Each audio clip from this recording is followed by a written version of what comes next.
Welcome everybody to the second day of our OmniSOC third year anniversary event. I hope everybody enjoyed the first day, and we're looking forward to another great set of talks today. And I'm happy to start the conversation this morning with Scott Orr, the OmniSOC SOC Operations Manager. And as you might tell, we're more than 6 foot distance here this morning. Scott is actually up on our Indianapolis campus, where I'm down here in Bloomington. So Scott, I think we're about 45 miles apart from each other and doing well on that front. So welcome, Scott. Let me ask you, and by the way, I'm going to ask Scott a series of canned questions, but I encourage the audience to submit their own questions via chat, and Karen will help relay those to us after we get through a couple of questions. So I'll give you a chance to warm up on that front. So Scott, welcome, and let me ask you to kick us off this morning by just telling us a little bit about what you and your team do for the OmniSOC. Great. My team consists of several security engineers, and our primary job is to look at all the data that we collect from members for indications of malicious activity. And so, and as we'll talk here, you get kind of an idea what that looks like. But in short, we have a lot of dashboards we've created. We create detections, other workflows. And as we see things that are malicious acting, and through sources that will correlate, we then will reach out and work with our member institutions to help them mitigate those. We also provide training and guidance for our Tier 1 security analysts. While they're not directly part of our team, they're tightly coupled and paired with us, and they're the ones who also help provide that 24/7 coverage that we do within OmniSOC. So we work closely with them, we create workflows for them, and also help develop them in their understanding of the type of attacks that we're looking at. Excellent. Thank you, Scott. And obviously you and your team are working in the OmniSOC's context of the higher education community. Can I ask you to expand a little bit about some of the challenges that you and your team face that are relevant to, what's unique about higher ed and research and whatnot that makes your job a little more interesting? Well, as an environment, I like to use the word community, the higher ed community there. And it really is, unlike corporate environments, which are very rigid, have a lot of very set workflows and how you do things. Educational environments, higher ed environments, are very diverse. We have faculty who are teaching, they're doing research, they're using any myriad of tools to assist them in these processes. Some cases, they're developing their own. Our staff are doing much more of the traditional work that you would think about in a more corporate structure. And then you have students. And for students, it's not just that they're there doing their academic work. This is home for them. And so you get all the sorts of computer usage, network traffic you would expect in home usage. So that's social media, social or streaming media, gaming, you name it, we see it. There is no such thing as a normal flow of traffic in higher ed. It's just across the board, you'll see all sorts of stuff. Now, one of the challenges that you'll also find in the higher ed community in general is that while you will have a centralized IT structure providing core services for the institution, you also have a lot of decentralized IT. For very specialized needs, schools, departments will have their own servers, their own software running too, and their own staff to kind of keep those going. And so you have a lot of different folks who are doing a lot of different things. Also, by the very nature of being a higher ed institution, you have high mobility of our users. They can be anywhere. In fact, we also have a lot of students, especially right now in the days of COVID, who aren't on campus, but they're still, as far as networking concerned, a part of that environment. So they're everywhere. And also the nature of our environment is that it is the true poster child for bring your own device. Whether it's faculty, whether it's students, whether it's staff, everybody has their own devices. They have their own laptops, their own tablets, their own phones. Our watches now are connected, and they're all tied into university networks. They're utilizing university resources. Now, of course, because we have a very diverse environment, we have a lot of different services out there, a lot of folks doing different things. we also become a very attractive target for bad actors. In, put simply, there are just a lot of avenues in that they might try to exploit to take advantage of our environments. In fact, one of the big attacks we've seen hitting a lot of higher institutions lately has been ransomware. They get in through one nook, one little chink in the chain. They encrypt a lot of these files across whole parts of the network, and then want the institutions to pay to have those back. So, higher ed is a very attractive target for these folks. Now, it's not to say that these higher ed environments are unprotected. It's quite the opposite. In fact, universities, a lot of these universities, these colleges, they have really strong, highly technically skilled security operations centers of their own. Very, very good folks there.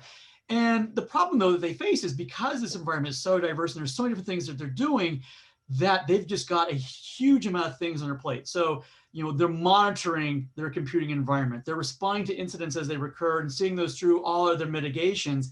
And they're also doing a lot of vulnerability identification so that ideally they can close vulnerabilities before a bad actor can exploit them. So, again, they've got a lot of things going on right now. Yeah, it really is an incredibly complex, dynamic environment. Very much agree with everything you say there. How does being a collaborative shared security operations center help address some of these challenges? This was the very question that was posed at a meeting in 2016 by the Big Ten Academic Alliance CIOs. They recognized the problems that they were facing and how difficult their security teams were keeping up with just a huge flow of attacks. And of course, the attackers don't sleep. We try to, but attackers will come in, 24 hours a day, 365 days a week. Doesn't matter if it's holidays, if they're, people are working online at home because of COVID-19, they're always coming through. And so, the security staffs themselves are just very overtaxed right now. And so what the idea is, could a shared SOC help mitigate some of those stressors that these individual campus security staffs are dealing with? And so in that line, what they started laying out was a framework of having a group that could basically have a 24/7 eyes on glass, as we kind of put it, watching the monitoring these sort of networks as their primary mission, and then free up these campus security staffs to focus on a lot of other aspects of their mission, which still includes the monitoring, but they have time to do what they're doing elsewhere. And so, with that in mind, they kind of set the goal for creating what became the OmniSOC. And that goal was, and I think this came out in the keynote if you didn't see it, that our goal is to help minimize the time of first awareness of a threat anywhere on any member to mitigation everywhere, mitigate these sort of threats across all of our members. And so with that in mind, and with the discussion they sort of had, in 2017, 5 of the Big Ten Academic Alliance institutions agreed to come together and form a pilot to see how well this would work. And they decided that our group, which they named then OmniSOC, would be housed and operate out of IU, out of Indiana University. That happened in the middle of 2017. And by February of 2018, we already had our first member completely onboarded and we're doing analysis of their networks. Now, one of the other benefits of having a shared collaborative SOC is that basically is a way of extending the workforce that each of these campuses sort of have. And we have kind of a consistent workflow that we can do across all the members. They know what to expect from us. And what's convenient about us is that inevitably, at the various campuses, people are, even though sometimes, the threats might convince them otherwise, they want to take vacations, they want to go away. And so they're understaffed. And so we can help kind of provide some additional coverage when you have those folks are gone. And of course, there's also going to be situations where there is some turnover. And so as various individual campus groups are looking to hire new individuals, we can help fill in that gap in the monitoring area and keep them completely functional. Good. So Scott, you mentioned the 5 partners coming together, and ultimately Indiana University stepped forward to house the OmniSOC for those 5 partners. My pride in IU requires me to ask, what was particular about IU at that point that caused us to be comfortable in stepping forward and taking that role? Well, one of the biggest things that all of the CIOs are interested in is truly a 24/7 by 365 coverage. And that's a tall order. Now, the nice thing is that IU is already the home of the global NOC, which provides carrier grade 24/7 support for network monitoring of a number of research and education networks. And so the idea is that the OmniSOC could partner with the global NOC, take advantage of the global NOC's already existing 24-hour operational center to give us a platform that we then have that sort of capability to alert our members anytime, day or night, of any incidents should they occur.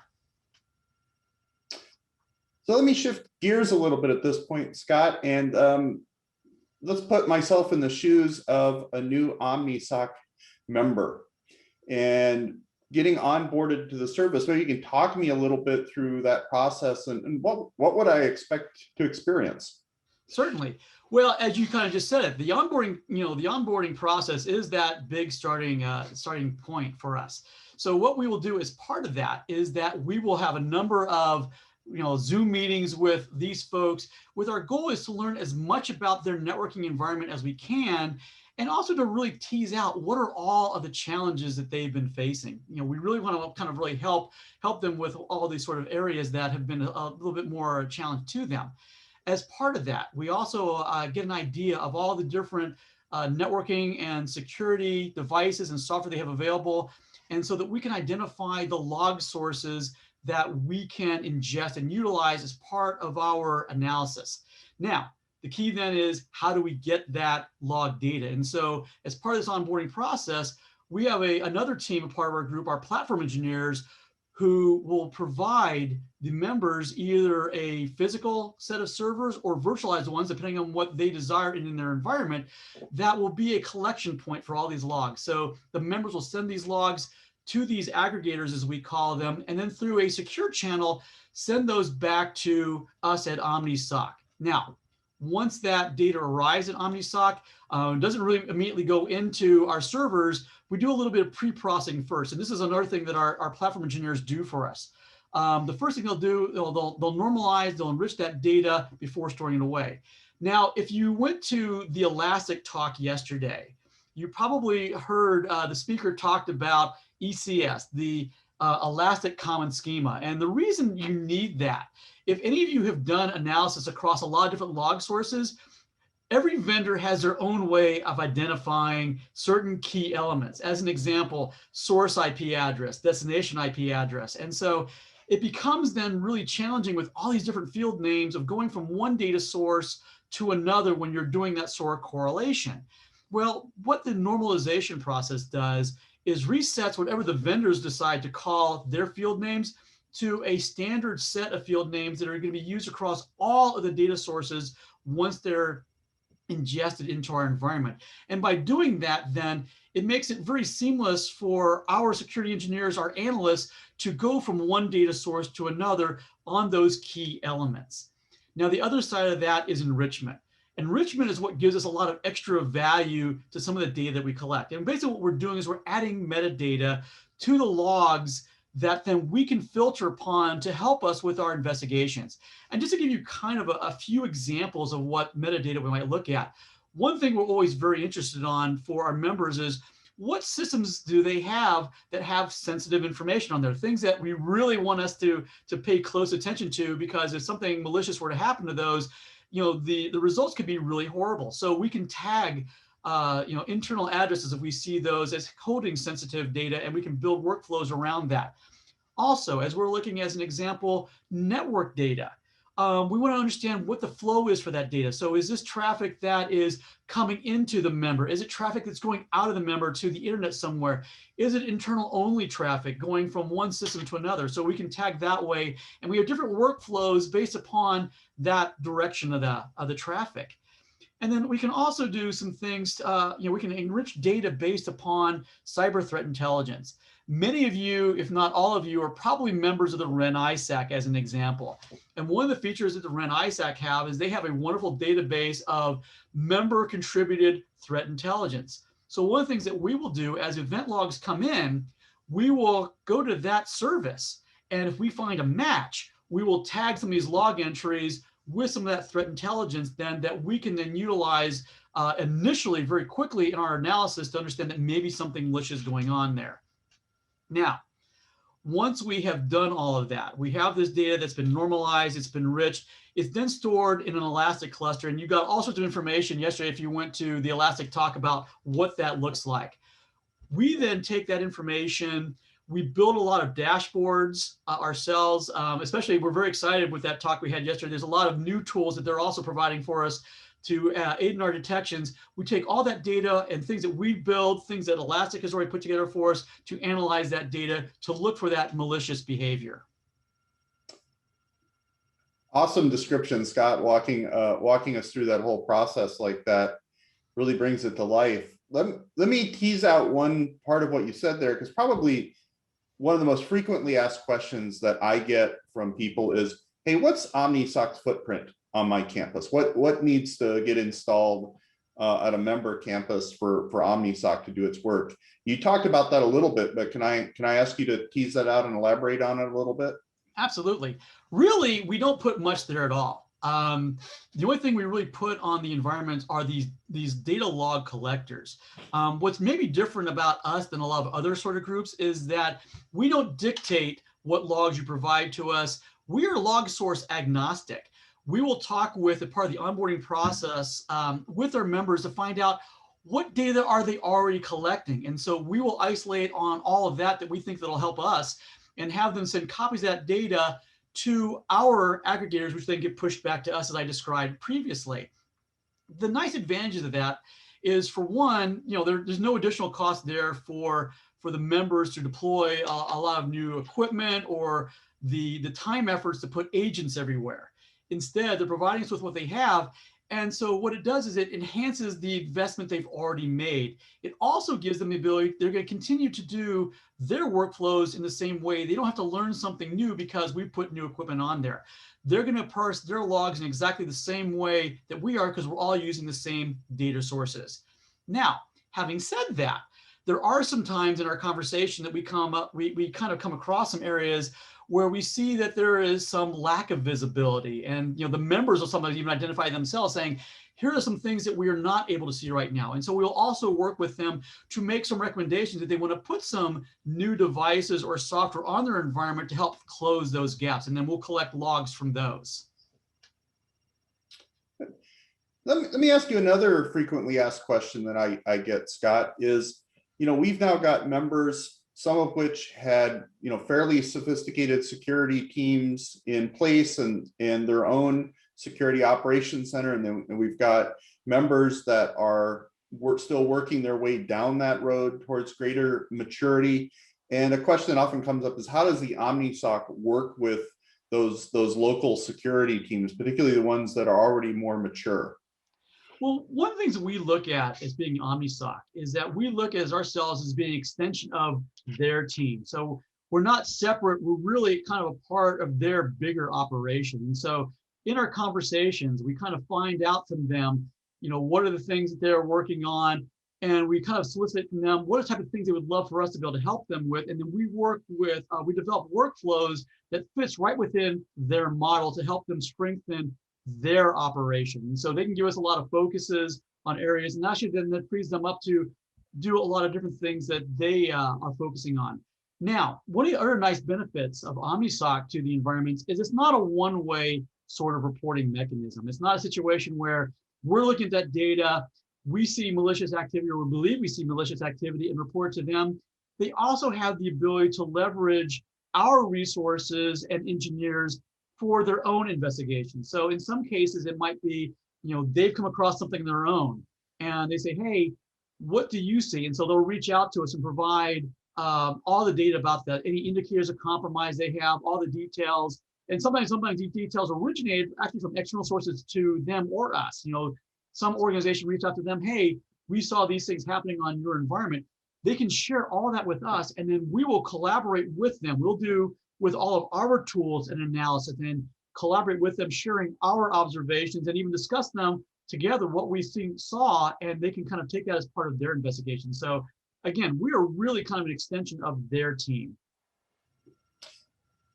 And then let me shift a little bit on that, Scott. I mean, one of the impressive things that I found when I came on board about 9 months ago now, and learning more about what you and your team do, is, we bring in terabytes of data, billions of events, and distill that down to a relatively small number of high quality alerts, around 150 or so in a year. How does your team go about that magic of, turning that mound of data into that little nugget of high quality information? Yeah, there's definitely a lot of material that we get from the members. Some of it I've already started talking about a little bit, part of that collection process. We initially will do some of that enrichment. So we'll put some threat identifiers in that we've gotten from trusted partners, threat intelligence. We'll utilize that, and particularly if they have network intrusion devices, we'll use those a lot of times as our starting points. And so to kind of give you an idea, like for our daily hunts, our analysts will start with those network intrusion detection logs. And in particular, the things that we focus on are there new alert identifiers that we've not seen before? And I should qualify that, not seen within the duration of the data that we have. And we typically are storing roughly about 30 days of 30 days worth of logs from each individual member. So when we look at new NIDS alerts that have not been seen over that time, there's some expectations there. It might be that the members have installed a new NIDS signature for a new or emerging threat that's going on out there. And the fact that it's triggering is of interest to us. So we want to go through, we want to make sure we understand what that signature was isolating on, and are the things that it's triggering on, is this actually indications of a new attack that's going on? And so that kind of becomes an additional kind of threat intel source, if you will, because their vendors have sort of provided that to them in these NIDS alerts. On the other side of that, then, after we've kind of done these new SIDS alerts, what we'll do is then reset our time frame. Instead of being 30 days out, we'll focus on specifically the last 24 hours or the last 72 hours and look for NIDS alert spikes that we're seeing. Are we seeing all of a sudden a lot of hits of certain sorts of alerts? And then we'll look at those individually. Particularly, we'll focus on a lot of things that are going out of your environment. We expect to see a lot of things going in. That's, as one friend used to always put it, that just tells you the internet is working. But things that are going out sometimes are of great concern to us. So if these are things that are enough to trigger NIDS alerts, what are these internal machines doing? Are they indicative of an attack that's maybe already has happened a little bit, or first phase up? And sometimes we even see that, a lot of times these, if they're using on network intrusion prevention devices, that maybe these outgoing traffics are being blocked. But the fact that they're making these outbound attempts, and if they're doing it over a long period of time, it may still indicate that something initially has happened to some of these systems and that someone needs to take a look at them from there. So once we've done that, what we also kind of do is we look at the environment for anything that we have found actionable across the board. So one of the things we want to do is be a benefit to all of our members. So as we're doing, let's say, a hunt across one member, we find something that we consider to be actionable. We'll gather a lot of those indicators together, and immediately what we'll do is look for those across all of our members. So the idea being is if one group might have been hit, maybe some others were too. And so this becomes kind of a bit of our homegrown threat intelligence, if you will. And so, and after we reported something to a member, we will continue to use those same indicators across their environment over a period of time afterwards to make sure that there aren't repeat occurrences of that. So that's something that we'll also do there. Now, if you ever worked with NIDS alerts in particular, you know that they're very noisy, and most of them are just that. They're noise. They're not actionable. Because they're very generic in nature. So what our team will, while we don't always do this necessarily in day-to-day hunts, as we start doing our deeper hunts, our security engineers are really looking more carefully at the data and really seeing what's going on beyond the more direct sort of things. We try to kind of go the opposite route of looking at the NIDS alerts, is we'll filter out everything that we know that has proven to be either legitimate traffic or was already reported back to us as being a false positive. Whatever remains is interesting. Now, by interesting, it's something that we hadn't looked at before. Now, that's not to say that this is all malicious traffic. Chances are a majority of it is all fine. It's all legitimate traffic. Again, remember, this is a very diverse environment, so we can see all sorts of things. But we want to look at things that we hadn't looked at before. And if we find things that prove to be legitimate traffic that are not sort of things, then we feed that back into the system for the future. We'll filter those out as well. So only things that remain that we keep looking at in this part of our hunting are things that are new to us, things that we've not really examined before. And of course, sometimes you might see some malicious behavior out there that is not expected and might become actionable, which then again feeds in other things that we look for across all of our members. Now, beyond that, we have the big data problem. Everyone talks about big data in computing fields now. Well, given the volume of data that we ingest, we've got that too. So can you take this huge volume of data and sometimes tease out anomalies, things that are just not normal? And of course, the first challenge is, well, what is normal, especially in a diverse environment like ours, where you can see lots of different sorts of traffic. So some things that we also try to do is we kind of focus on some things in the environment that might hint out to malicious activity that's neatly hidden in this huge haystack of legitimate traffic. One thing we do, we talked about that enrichment, and we sometimes will add that metadata. Well, like one of those metadata I'd mentioned was like web user agents is something that we might tease out of there. So as you have web browsers inside your environments that are going out, there is part of that web traffic, something that identifies the browser using, the version number and the operating system and the like. Well, we'll tease that information out. And not that we're looking for, all the web browsers are being used. We assume automatically that there's a lot of very common browsers that are going to be utilized by almost everybody. Things like Chrome or Safari or Microsoft Edge or Brave. There's a huge number of browsers that we expect to be very, very common. We ignore all those. We go the other end. We call this long tail analysis. What are things in this user agent string that are very uncommon? Maybe we only see those in a handful of machines in this huge networking environment.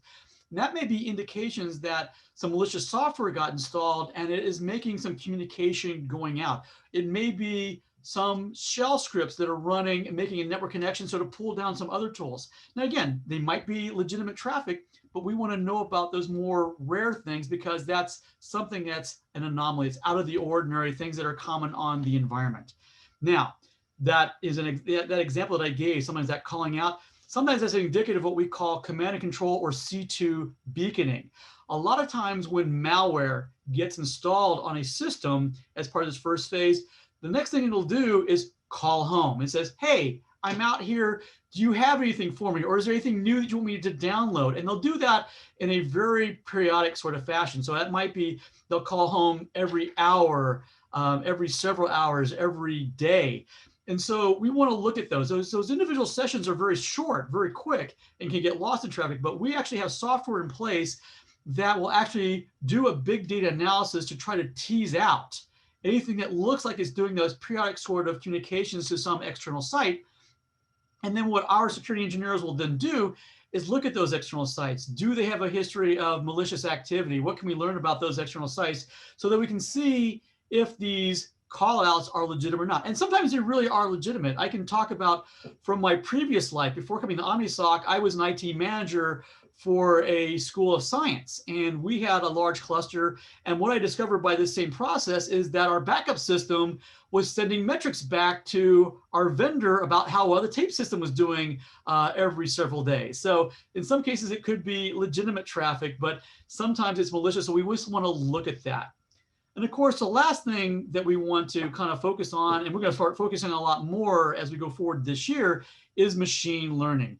Again, the Elastic presentation talked a lot about, some of their efforts there, but we actually got started with machine learning even earlier into the process.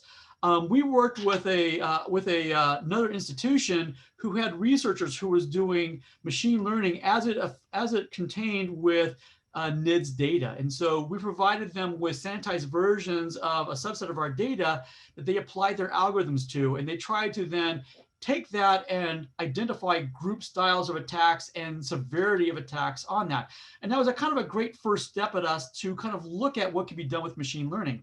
as you might have seen yesterday, or at least briefly mentioned yesterday, in the new releases of the Elastic software, they've created a lot of new machine learning tools and jobs that we are very excited to start experimenting with. We're waiting for some upgrades that we're just now in the process of finishing, but that's going to be a big focus too, to find new anomalies in this big data set that we have. You know, the way you describe this reminds me, somebody smarter than I once told me, you know, detecting computer security events is easy. It's sorting out the computer security events from the 99.999% of the false positives that's the real challenge, right? And hear that in your description, working that through. Well, let me ask you, let's talk about the Hollywood moment for a moment. So you and your team are sitting there, you've gotten a suspicious event, you've looked at it, you've sorted out, and you think you've actually got something going on. What happens at that point? Well, first thing I will confess, when I first joined OmniSOC and had my first Hollywood moments, as you put it, it probably looked just like that. In fact, I use a slide in another talk that shows Annie Potts from Ghostbusters standing up saying, "We got one," and slams the red button. And I can honestly tell you, with me and at least one engineer that was one of our earlier hires after me, it kind of feels like that, because you feel, you know, you've done all this data, you sort through everything, you found something that's reportable.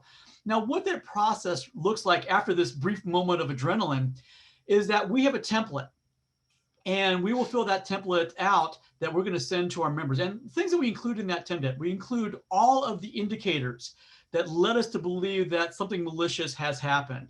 We will identify all the log sources that they had provided to us that included some of that information that we use to trap it.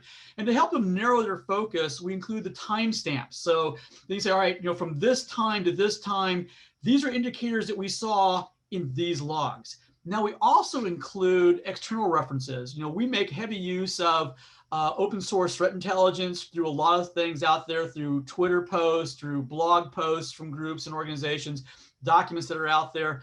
So if we actually have some posts there that we think are relevant, a part of this investigation, we include those as well, so they get kind of an understanding of what we were looking at, what we were focusing on. And then finally, we include a narrative. The narrative is sort of our entire journal, our logging of exactly what we found. So, you know, it starts off, we observed this IOC. Now, here's what we started doing. And we include all the steps that we include in our investigation, all the additional findings on there, which eventually then led us to believe that it was something that was reportable to them. And because we bundled this all into a ticket that we sent. Now, also within that ticket, we give them a confidence value. It's going to be high, medium, or low. Because we have varying levels of visibility into the members or the certain type of traffic that we're involved with this particular ticket, you know, we have different levels of certainty of whether truly malicious activity has occurred. Sometimes we're pretty certain. Sometimes this just looks a little shady. We want some other eyes to look on it with some context that we just don't have. So we provide a confidence level rating in that ticket, and we do so that can also set the members' expectations when they start their investigation about how serious we thought this was or what confidence level that we believe that something maliciously happened. Now, that is not the end of the communication. That is usually, you know, just the first major phase. You know, as part of that, sometimes we'll get members who will come back to us asking us for additional information or some additional analysis. And so we'll have a dialogue back and forth. And other times, we just want to collect feedback back from the members. Was this thing that we sent over, was it actionable? Was it not actionable? If it wasn't actionable, why wasn't it actionable? And we have a lot of different ways that we can do that. The members can do that, this interaction through the ticket itself. So we would see those entries and be able to respond to those. And, you know, with the audit, with the ticket, we actually have an audit trail to go with that.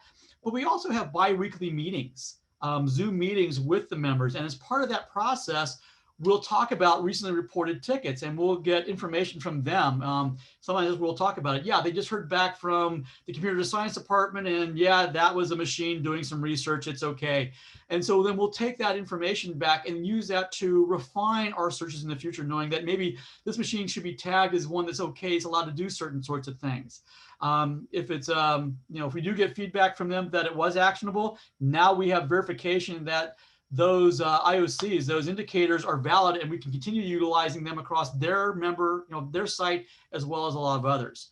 And then one additional thing that we do, the problem that you have with tickets is sort of this, there's a delay process there. Sometimes you don't want to wait and you have some of these dialogues on a bi-weekly fashion. We also set up a Slack channel with each of our members. And so we can have interactive text conversations and include screenshots and files in that sort of discussion for anything interactive anytime where we're all present. So that's another way that we'll communicate with them to talk about incidents or the aftermath of incidents. Now, one additional thing that we also do when our engineers are doing our analysis, when our analysts are as well, we have what we call a hunt journal, which is really nothing more than a glorified Google document note.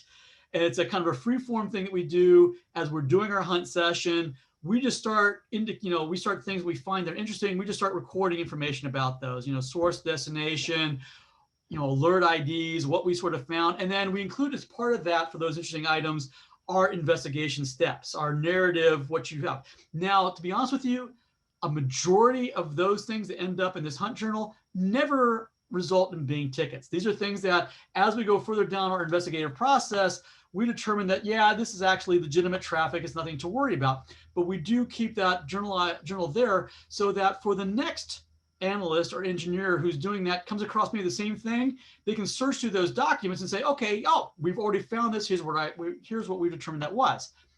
We grant access to members if they'd like to have that to those journals as well. And so there's a couple benefits to doing so. For one, for the members that take advantage of that, they can kind of see our mindset. They can kind of see how we are working through and doing our analysis, the things that we found are interesting and what findings that we had with that. In addition to that, some members, and we had one in particular who was wonderful, would provide additional context. He would see some things that we found that was not reportable and some things that we kind of made notes of. And that individual would then add additional comments, explain to us, this is what you were seeing. This is what these systems are doing. This is why this was not an actionable thing. Valuable stuff that we had then in our journals that we could always refer back to. So it gives a great context into their environment. So these are different ways that we will interact when there's an incident or even our analysis to work with our members.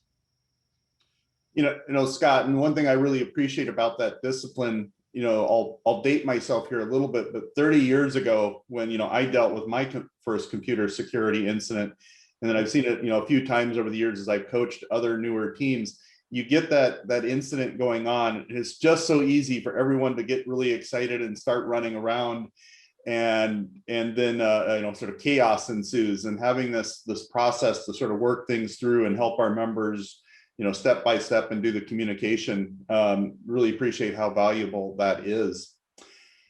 Let me ask here. We talked about what happens working with a particular member when you find an incident. Let me call back to the mantra, we want to detection anywhere, mitigation everywhere. So what happens when we find something with one member? How does that go about benefiting all of our members? Well, the first thing is something I've been talking about several times already today, is that from a reactive standpoint, if we see some indicators on one member that we consider to be part of malicious behavior, we immediately take those indicators and search across all of the members. And especially as we get verification later on that some of those indicators became truly actionable, we maintain searching across all members for that. Now, one of the things that we have found from doing that is not only, do we sometimes see those same bad actors or same tools used maybe by different bad actors across multiple environments, but because we are, again, data source agnostic, what we have found is that some log sources provide us different aspects of information for those same indicators. And so as we do sometimes see attacks that with indicators across multiple members, then we create even more insight as to what was truly going on for those sorts of attacks. So actually, by having those different log sources, it kind of beefs up our threat intelligence then, which we share with everybody. In fact, one of the things we also do as part of our process in our communication process is that monthly, we will share with all of our members kind of a sanitized summary of the different actionable incidents that we had detected with links about that. So then everybody also knows that here are some of the things that we've seen and at least one member have reported upon. But again, this is all reactive.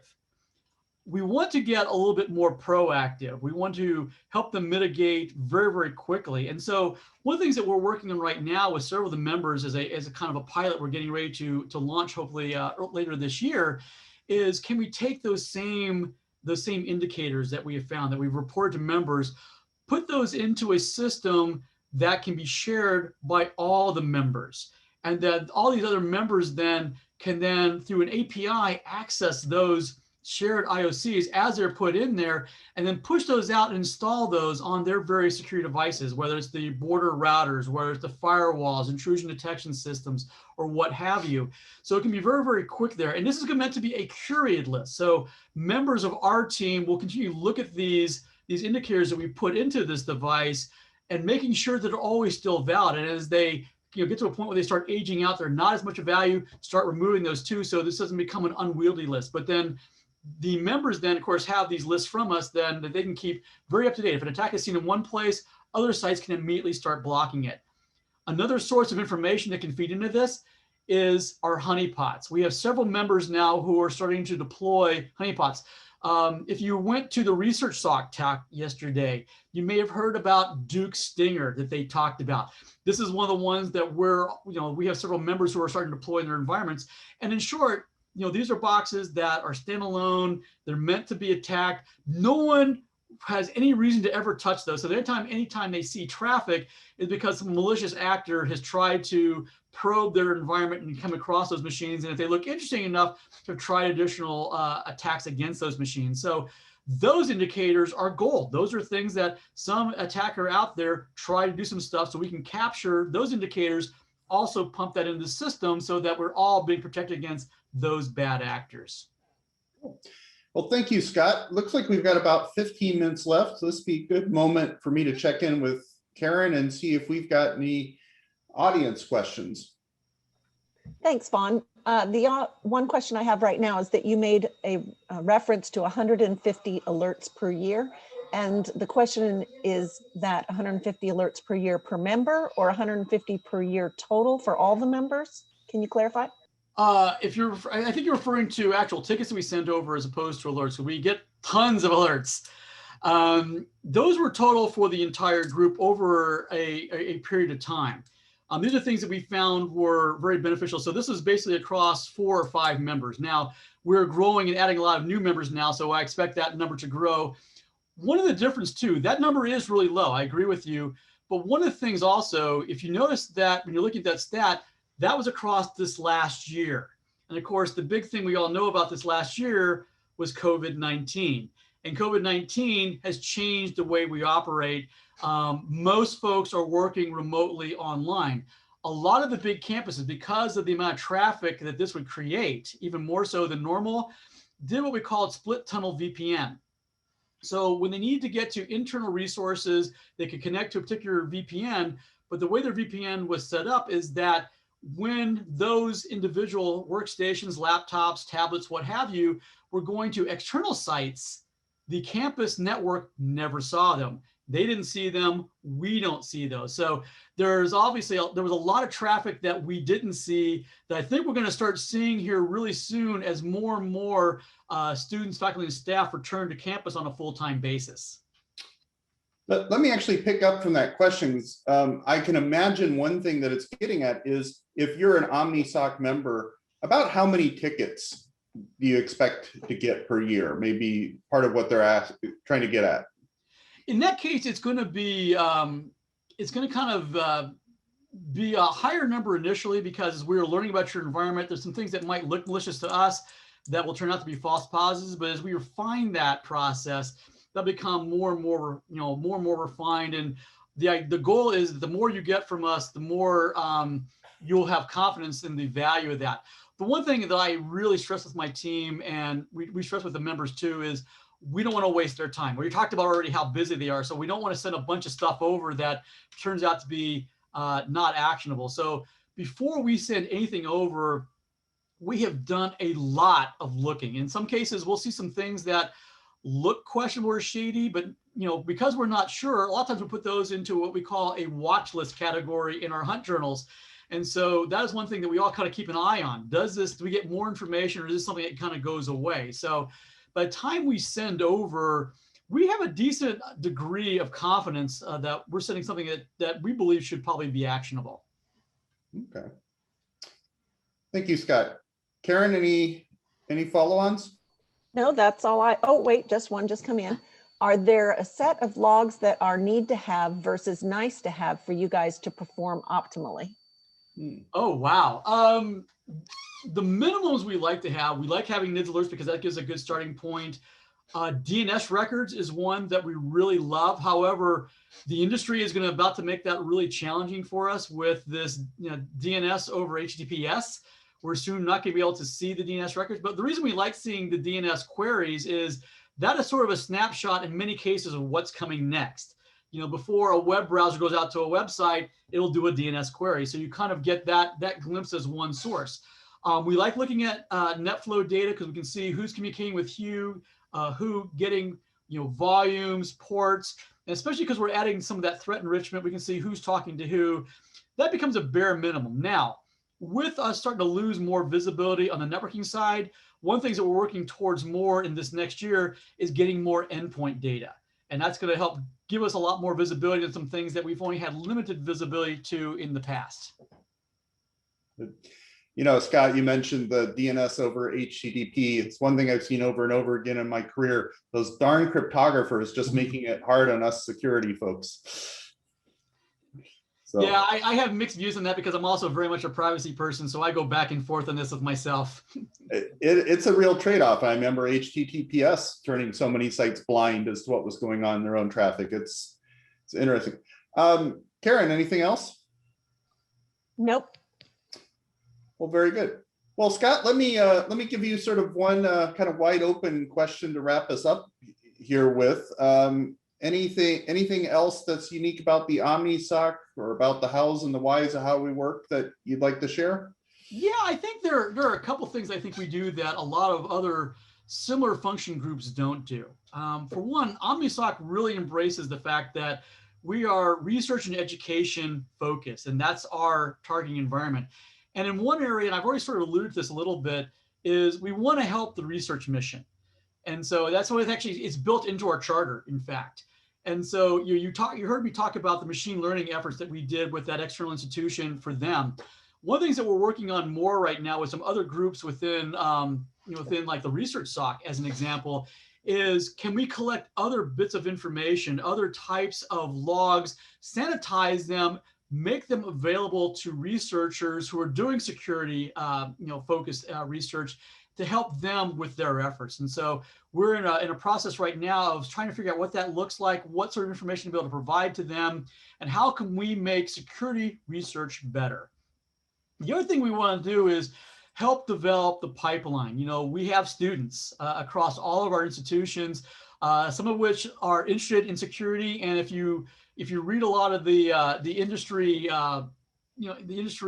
publications, they keep talking about we have a deficit. We have more need for security professionals than we have security professionals to fill those needs.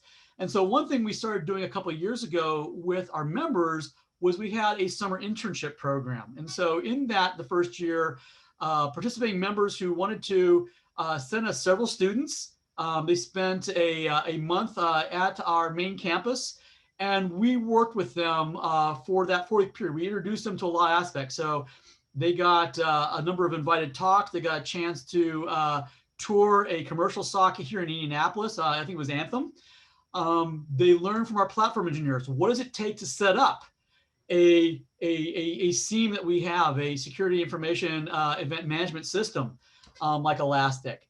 They met with some of us from my team, and we introduced to them, what does hunting really look like? What are the things that you sort of tease out? And you got them some experience working with Elastic and dashboards and hunting down malicious activity. They worked with our tier 1 folks, our service desk. What does the operational side look like that? What does it look like to have alerts go off and to work with members in that? And we also had a lot of ad hoc talks as well. So they got that full experience in their first month, real hands-on experience that they could take back to their campuses and maybe augment those security staffs, or perhaps go, and they graduate, work in the field elsewhere. on the other side of that, the second part of the internship that first year is when they went back to their campuses, they had a project to work on. You heard me mention Stinger, right? That honeypot, that was the first project. And so that's where some of the members, started working on deploying a honeypot, then for sharing that sort of information. We were planning on doing the same thing last year. Then, of course, as I mentioned before, that COVID thing completely last second threw a huge wrench in our plans. We didn't want to abandon the idea though. So we kind of changed gears a little bit. We opened up our internship to a much wider audience. We did it over a shorter span. So we still had kind of over a 1 month period, but we just had kind of like a selected course. And so for 2 days a week, for 2 to 3 hours each of those day sessions, we provided kind of lecture material with exercises in various aspects of what we do. So, the first week they got a little background information. So they learned the Linux command line and how to function in a Linux environment. They got a primer on TCP/IP networking and packet carving and had some exercises associated with that. And then with our partner Elastic, they came in and did some wonderful courses for us. They gave one on the type of information you can get from a NIDS or a network monitoring analysis sort of platform called Zeek, and all the different sort of codes you can get to that. And then in the next session, they talked about how you could take that Zeek data, if it was imported into an Elastic cluster, and build your own dashboards to find that malicious activity. And of course, once they did that, they got into the third week, they got to really have some fun with that.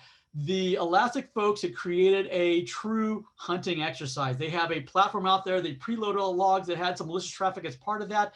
And in a game sort of model, challenge students to tease out all the key elements in this data to eventually lead to a complete investigation of a malicious incident.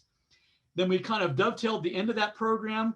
Some of our folks gave a talk on forensics and incident response in general. And then on the very last day, we had just kind of a splattering of little mini talks that, from CIOs or, from CISOs, security information security officers, and other technical people working in different areas within the security field in our group to say, these are what my job looked like. And we had a real focus on diversity there too. So they got to see the industry from lots of different angles. And so those are two different real areas that I think really sets us apart from a lot of other shared SOCs you might find out there in industry.